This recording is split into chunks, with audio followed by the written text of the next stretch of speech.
dire, ok. Bah oui. Good morning, bonjour. I hope everyone has had a nice Saturday so far. I'm so excited to welcome you to this session. My name is Katie Morgan. I am the climate lead at MIT Solve, and I welcome you to the session where we're going to be talking about the unknown challenges of ocean preservation. Over the past few days, we've explored bold solutions to our planet, but some of the most urgent challenges we face are still hidden beneath the surface. From fragile ecosystems threatened by climate change to overlooked marine heroes like plankton and seaweed, the ocean holds both mysteries and the answers. In this session, we'll hear extraordinary voices who are expanding the conversation around ocean health, from freedivers to scientists to entrepreneurs and policy leaders. Together, they're going to help us explore what it takes to protect the ocean's most overlooked wonders and why this work is absolutely essential to solving the planetary crises we face. To start us off, it is my pleasure to have Vincent Doumeizel join me on stage.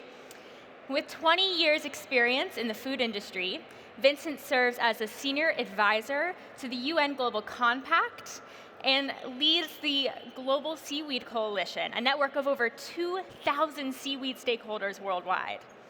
This past year, he convened 35 leading plankton experts from around the globe to release the Plankton Manifesto, a call to recognize one of the greatest unsung heroes supporting our ecosystems and all of life on Earth. Help me welcoming Vincent to stage.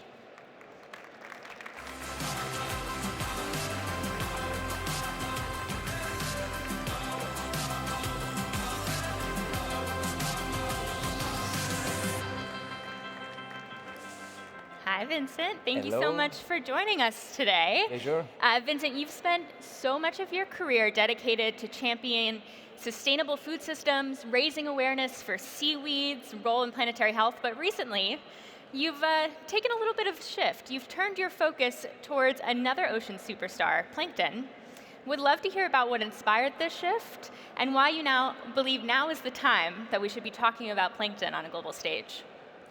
Thank you very much. Well, you know, nothing grows in isolation, and seaweed grows with the help of a black box, which is unknown to everyone, which is plankton. So what is plankton? Plankton is anything that does not go against the current, that is drifting in the ocean. So it's a very, very wide range of organisms, which goes from picoscopic virus, to the longest animal on the planet, which is a siphonophore, which is a long animal of 120 meters long. So typically, if you take the smallest plankton and the largest plankton, it would be the same to compare the size of a ant with the size of the Great Britain. So it's kind of a wide range of organisms. And actually, plankton represents 90% of life history on the planet. So it has shaped the planet. Evolution was triggered by this capacity of this small and invisible organism to drift in the ocean, to meet each other, even before muscle or anything was organized to enable movement. The different organisms met and shared and mixed in order to evolve, create evolution. So plankton has shaped the planet. It has created the oxygen. It has created the rocks. It has created the oil. Every year we are burning 1 million years of sedimented plankton using oil and gas. It has shaped everything we have around us. It is the basis of any form of life on the planet. So we all come from plankton, all type of organism, and over the last 4 billion years of evolution. So, and you know, at some point, if you want to rebuild a house, you don't start with the roof, you start with the basement. Yeah. And the basement of life on the planet is plankton. The problem is plankton is invisible, most of it, because it's very small.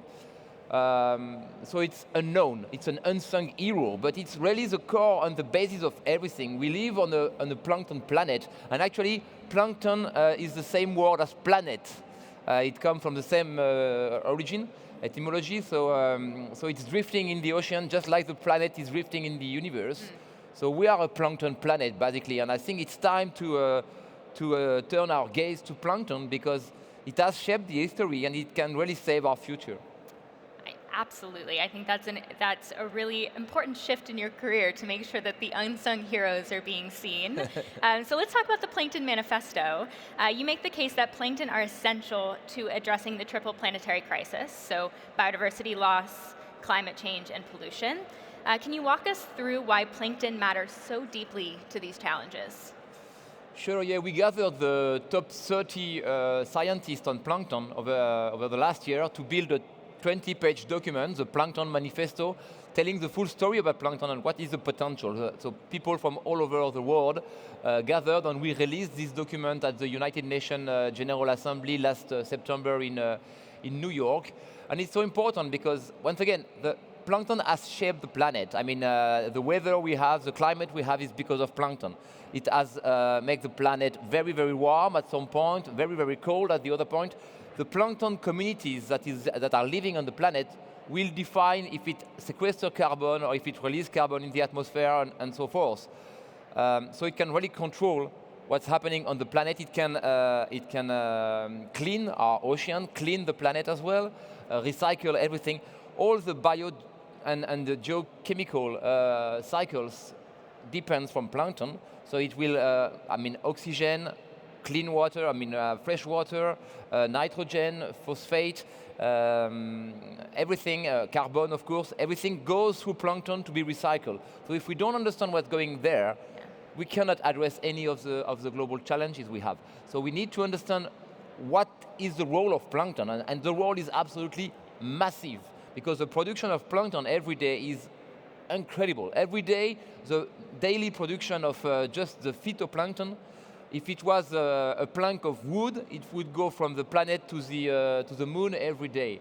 So that's the daily production of plankton. So it's absolutely massive, and that's, once again, we don't know much about it. It's only 10 years that we have started to understand what plankton can do and is doing. So this invisible world is really, really interesting. It's also the base of the marine food chain, right? So of it's course, playing yeah. a really important role in our fisheries systems and making sure that the animals in the ocean everything, because the birds and so forth, yeah. we saw all these marine birds which are disappearing because of a lack of plankton, basically. So yeah, it is the basis of the marine food chain. And we know today that our ocean covers 70% of the planet, but contribute to less than 2% of our food. So we are relying to produce our food production. We are relying only on less than 1/3 of the planet, and we totally neglect these two other thirds that are in the water. And if we want to promote this food production from the water to end starvation and to combat world hunger, we need to understand how this food is created. Right. And this food is created by plankton. That's the source of anything in the ocean. This primary production is a planktonic one. Right. Well, let's talk about some of the technologies in this space. So my job at MIT Solve, I spent a lot of time thinking about the new technologies that are coming on the scene. And when we were talking, there was a lot of talk around the innovation in this space. So the innovation that's unlocking exciting new plankton-based solutions. What are some examples that you've seen here that are coming out? Well, there's a lot. I mean, there's a lot of new product in medicine, new product to clean the ocean, to clean the air. You were a demonstrator here in ChangeNOW to cleaning the air using plankton. The thing, what we need to understand is that this new technology that you are talking about has enabled to understand what is plankton. We didn't know anything. Back 20 years ago, we knew 40 viruses in the ocean, 40 viruses. Today, we know more than 500,000 viruses in the ocean. So within 20 years, we discovered 500,000 viruses in the ocean. We discovered 150 million new genes in the ocean. That's massive because of this convergence of new technology, AI, satellite, gene sequencing, which is so important to understand what is invisible. So all these millions of new genes and 150 million new genes, it's massive. I mean, we have 20,000 genes in our body. So it's an unlimited potential of innovation that is coming, and it's a new age of discovery right now. I mean, the 19th century has been a very important part in the age of discovery with Darwin, Haeckel, and all these big scientists and these very famous researchers. And it was a step change in our understanding of the world. But this step change, this understanding of the world was limited to the visible world. Now we have to move to the invisible world, and most of it lies in the ocean. Because the ocean represents 96% of the inhabitable space on the planet. So most of life is below water.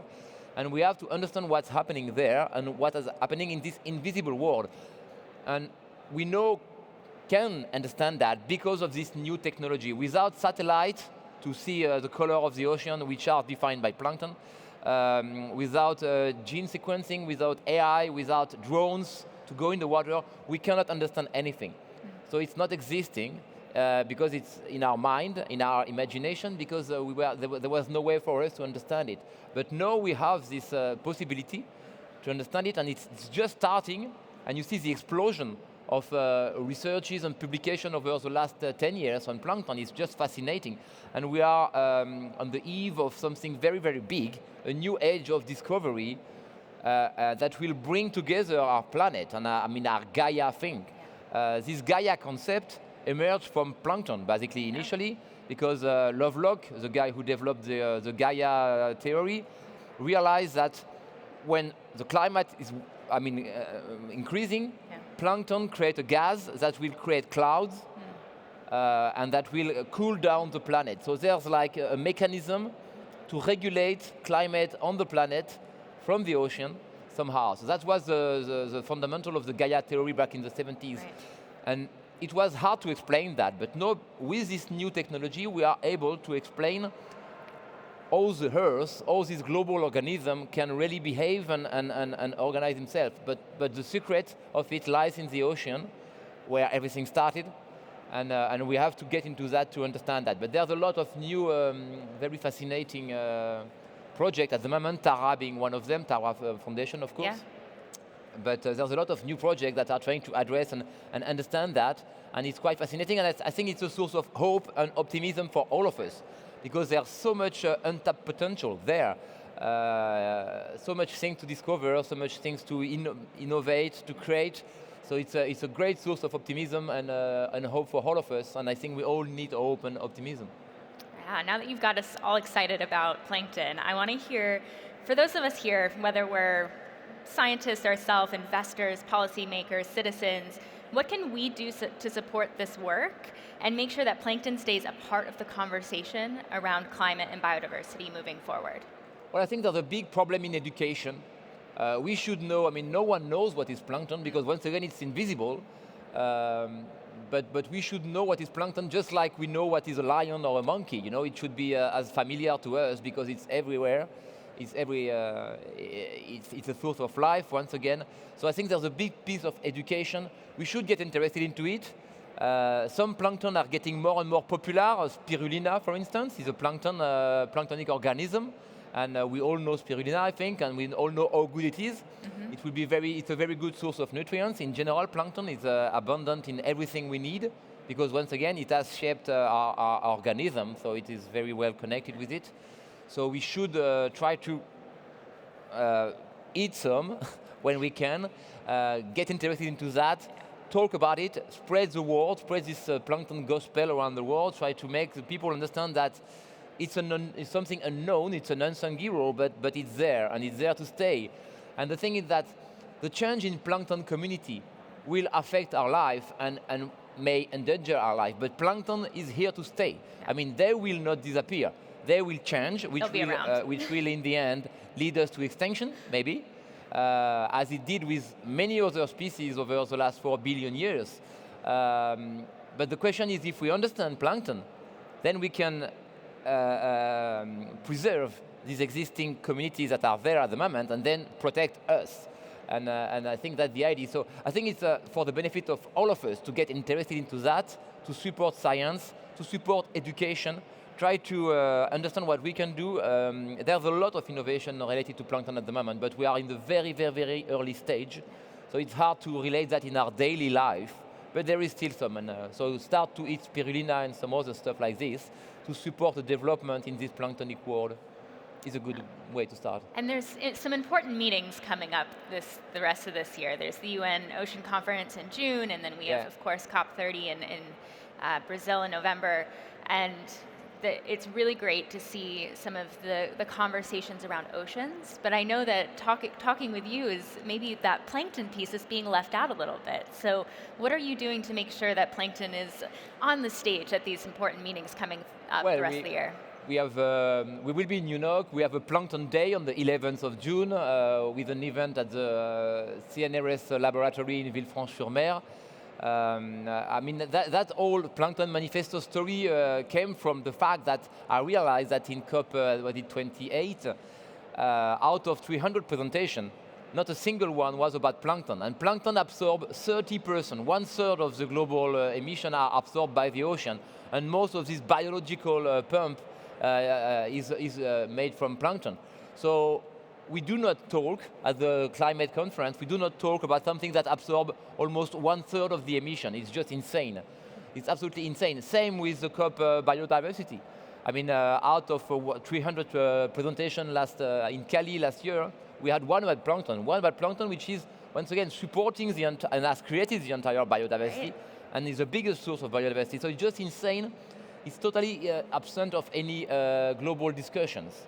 And we should talk about MPAs for plankton somehow, but we don't. So it's time to do. I mean, there will be a big talks at the UNOC. We will be in Rio as well, of course. So it's time to bring plankton into visibility there and make people aware of the role that plankton is playing on the planet. Yeah, and I'm hoping that this conversation has sparked some excitement about plankton with the folks that are listening. I know you have an exciting book coming out in May. Tell us a little bit more about that and what's coming out and why folks should be interested in it. Yeah, I wrote a book about plankton. I mean, the Plankton Manifesto had to be 20 pages, but there's so much things to say about plankton, so much stories about the world and all the plankton created life and how it evolved. What are the potential innovations? There's so much of them. There's so much biomimicking to be made. There's so much solution for the climate, for the environment, for pollution, how plankton can degrade plastic and so forth. There's so many things to say, so I decided to write a book. So that I also realize with my seaweed stories that books are a very strong, we live in a digital world, but books are still very powerful to bring the change, which is really good for all of us, I think. So writing a book, the Plankton Manifesto, the Manifeste du Plankton en français, released at the end of this month and translated in English by the end of the year. It's time to, that will be part of the advocacy work that we are leading, because we need to be aware of the potential for plankton and make sure that it is respected in the right way. And we should do that in the right way as well. That's another very important point. Absolutely. I think you've done a really good job of being a PR agent for plankton, which I think we all know the ocean needs a better PR agent. So I appreciate your role in that. If folks were leaving today with one thing that you want them to leave with about plankton, maybe it's not something they've really ever thought about, right? That a lot of their breath, their oxygen is coming from this organism, that it's in their foods. What would you want folks to leave with? Well, it's everywhere. The rocks, the cliffs of Dovers and the Falaise d'Étretat, they are all made in plankton. The shark we have at school, they are made in dead plankton. I mean, we are here above dead plankton. I mean, the bassin parisien has been made of dead plankton. So it's everywhere. Once again, the oil, the air we breathe, everything, the animal we feed. And once again, understanding this enable an unlimited potential for innovation. But we have to make sure, something very important, we have to make sure that this innovation, this unlimited potential is managed in the right way. Something that is very worrying me at the moment, we now discover the potential of marine gene, all these new technologies that are coming. But we need to make sure that it is done in an equitable way and a fair way. I'm very worried when I see that the first license on a marine gene was in 1988. Today we have more than 15,000 licenses on marine genes. Half of them belongs to BASF, the private company, the chemical producers. Half of them. and which is more than the 200 other companies owning marine gene licenses. 3 countries own 75% of the marine gene licenses, and 10 richest country, the 10 richest country, they own 98% of the marine gene licenses. So we are at risk of a new neocolonialism on marine gene. We preempt and concentrate all this knowledge, all this innovation, which is very much at risk, because what is in the ocean does not belong to anyone, but no, it does. And that's a very worrying problem, so we have to be aware that there's a big geopolitical issue behind this. So it's really time to discuss and to understand how to preserve life as it is on the planet, and plankton is a very, very powerful ally to do that. Awesome. Well, thank you so much, Vincent, for sharing your passion for plankton. I think it has spread to others here today, so thank you. Thank you very much.